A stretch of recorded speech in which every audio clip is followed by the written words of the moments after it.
पश्चिम बंगाल के चुनावी रण का दूसरा पड़ाव खत्म हो गया है, लेकिन उससे पहले बंगाल के सियासी मैदान में हिंसा देखने को मिली। साथ ही ईवीएम का राग एक बार फिर सुनने को मिला।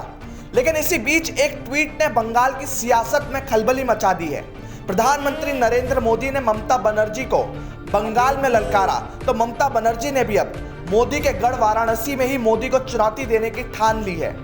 दरअसल तृणमूल कांग्रेस के आधिकारिक ट्विटर हैंडल से एक ट्वीट किया गया, जिसके बाद अटकलों का बाजार गर्म हो गया है। ममता बनर्जी प्रधानमंत्री मोदी को चुनौती देने के लिए साल 2024 में वाराणसी से उनके खिलाफ लोकसभा का चुनाव लड़ सकती है। टीएमसी के आधिकारिक ट्विटर हैंडल से बीती रात एक ट्वीट किया गया। इस ट्वीट में लिखा था, दीदी नंदीग्राम से चुनाव जीत रही है और दूसरी सीट से उनके चुनाव लड़ने को लेकर सवाल ही नहीं उठता। नरेंद्र मोदी जी, बंगाल में नामांकन का अंत हो चुका है, ऐसे में लोगों को गुमराह करने की कोशिश न करें। 2024 में एक सुरक्षित सीट की आप तलाश करें, क्योंकि आपको अब वाराणसी में चुनौती दी जाएगी।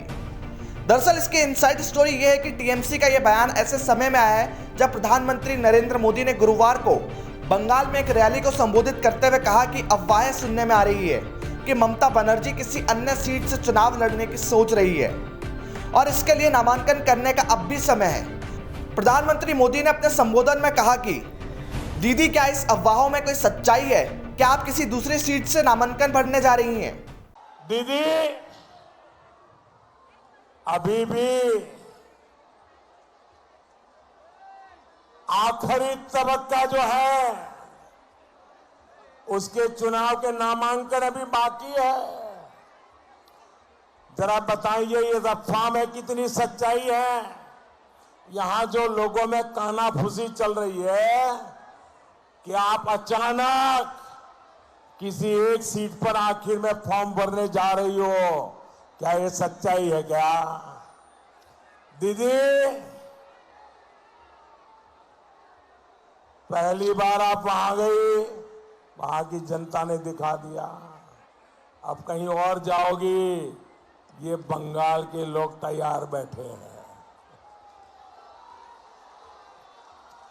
भाई और बहनों, बीजेपी बंगाल के चौतरफा विकास के लिए प्रतिबद्ध है।